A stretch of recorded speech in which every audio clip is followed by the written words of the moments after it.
একসময় বাংলাদেশের অনেক ছাত্র মানুষের কাছ থেকে চাঁদা তুলে বিশ্ববিদ্যালয়ে পড়তো, আর এখন বিশ্ববিদ্যালয়ে ভর্তি হয়ে নিজেরাই চাঁদা তুলেন। ব্যবসায়িক প্রতিষ্ঠান খুলে টাকা কামানোর নেশায় বুঁদ হয়ে থাকেন। কারণ রাজনীতি থেকে ব্যবসা, আবার ব্যবসা থেকে রাজনীতি অঙ্গাঅঙ্গিভাবে জড়িত এই দুটি প্রতিষ্ঠান যেন একে অপরের পূরক হয়ে উঠেছে। গত 15 বছরে এই চিত্র আরও ভয়াবহ আকার ধারণ করেছিল। বিগত আওয়ামী লীগ সরকারের আমলে সংসদে ব্যবসায়ীদের ছিল আধিপত্য। রাজনীতি কি করে ব্যবসায়ীদের হাতের বাণিজ্য উপাদান হলো? গিভ অ্যান্ড টেকের সংস্কৃতি কি এর জন্য দায়ী? ব্যবসায়ীরা রাজনীতিবিদ হওয়ার জন্য অবলম্বন করেছেন নানান কৌশল।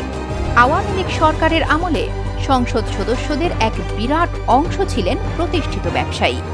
এমনকি নীতি নির্ধারণ ক্ষমতাও চলে গিয়েছিল ব্যবসায়ীদের দখলে। আগের সব রেকর্ড ভেঙে গত 7 জানুয়ারির নির্বাচনে অন্তত 199 জন ব্যবসায়ী সংসদ সদস্য নির্বাচিত হয়েছিলেন।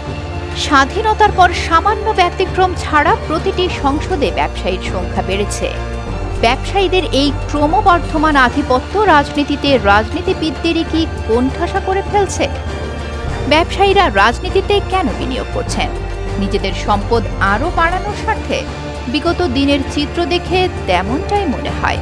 শেয়ার বাজার কারসাজি, ব্যাংক লুট, সিন্ডিকেট করে জিনিসপত্রের দাম বাড়ানো, নানান অপকর্মে এই ব্যবসায়ী রাজনীতিবিদদের নাম জড়িয়েছে। বর্তমান অন্তর্বর্তীকালীন সরকারের নতুন দিগন্তের বাংলাদেশে সৎ মেধাবী রাজনীতিবিদদের হাতে কি রাজনীতি ফিরবে, নাকি নব্য ব্যবসায়ীদের হাতে ট্রান্সফার হবে রাষ্ট্রের অর্থনৈতিক চাবিকাঠি?